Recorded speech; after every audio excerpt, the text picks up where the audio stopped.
Welcome everyone back to weekly weather updates, and in today's video we're going to have the latest on the very warm weather that we are going to be seeing arriving over the next few days. Today and the last few days have been pretty warm, but as we head through the weekend to the start of next week, it will be turning even warmer, and some would even regard it as getting pretty hot indeed. Temperatures likely to be widely around the mid-20s, and for some, especially across England and Wales, we could get it up into the upper 20s, maybe 28, maybe even the risk of a 29 or 30 in a few spots. The UKV yesterday went a little bit over the board with a 31 or 32, as it is looking more likely to be around the high 20s, but we couldn't rule that out if that air mass did intensify slightly. We are seeing some signs though as we into the early part of next week, as we see from the latest UKV, that we are going to be seeing a bit of a thundery breakdown, or at least a bit of intermittent thunderstorms, as we do see some lower pressure, some instability moving in from the southwest. So that could turn things slightly cooler for a time, but also could be pretty explosive for a period of time next week.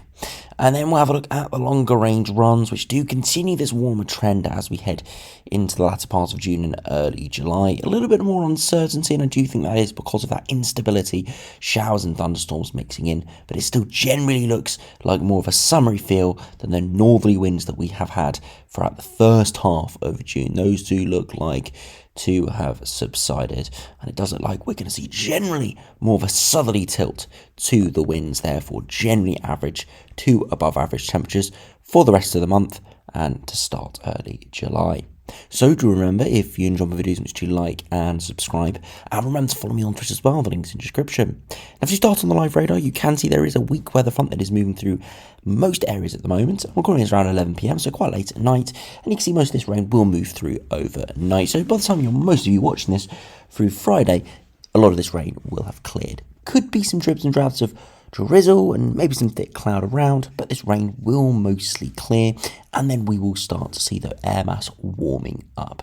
Low 20s likely for Saturday, mid 20s for Sunday, upper 20s as we head into Monday and Tuesday. You can see at the moment, as I'm recording this, it is still a fairly warm evening, a bit muggy out there with the temperatures starting to slowly rise, but you see it is nothing too exceptional at this stage. Temperatures for much of the northern and western Europe generally around average for the time of year, around the low teens overnight. Now, if you do have a look at the latest UKV, you can see that rain moving through overnight tonight, very patchy and slowly clearing, and as we head into tomorrow, it could be a few odd showers around, but mostly dry and fairly sunny. A bit more cloud in the north and west, maybe some drizzly rain, but for most really quite decent. That means the temperatures will climb.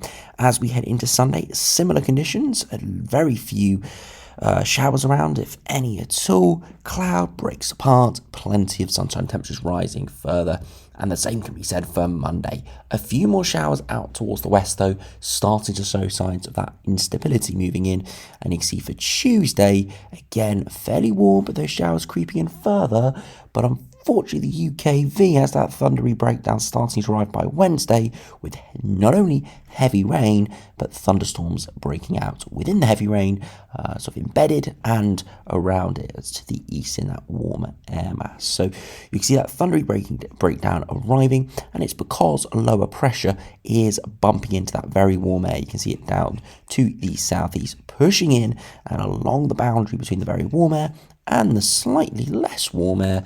That's where we could see things really sparking off.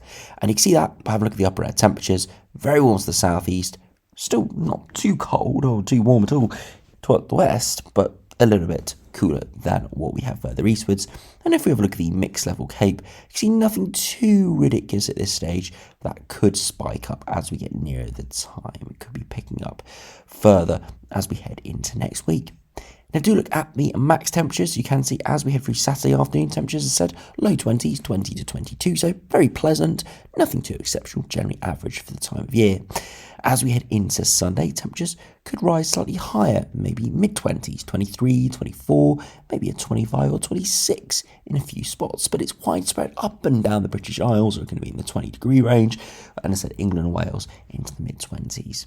And then as we head into Monday, even warmer, more widely mid-20s, upper 20s for some, 27, 28, couldn't even rule out a 29, and then the same could be said for Tuesday, where again it is very warm. A bit more isolated towards the east and southeast, 27, 28 again, and I think that's just because of that rain slowly pushing in, but these sort of details could be ironed out near the time, so that warm air could remain further northwards as well. We'll have to wait and see. And then finally into Wednesday, very warm in the east and southeast corner, but the west, across Wales and southwest England, northern England, low teens, as we see that heavy rain, thick cloud and thunderstorms moving in. So huge divisions here for Wednesday, all due to those showers and storms. So you can see very subtle differences, very subtle different movements in that area of showers, and instability could make a big varied change in where we do see the warmest temperatures into the middle part of next week. We'll have to wait and see, of course, but for the time being, looking very decent the next sort of 4 days, then could go downhill through Wednesday, but still big caveats with that, as it all depends on the timing of those showers and storms. Now, if we do have a look at the latest GFS, if we do start on the pressure, you can see that at the moment we have got a little bit of weak low pressure moving in. That's why we've got a bit of showers, but higher pressure will be firmly building in through the weekend and will dominate through Sunday to Tuesday. And then we see that small little area of instability pushing in.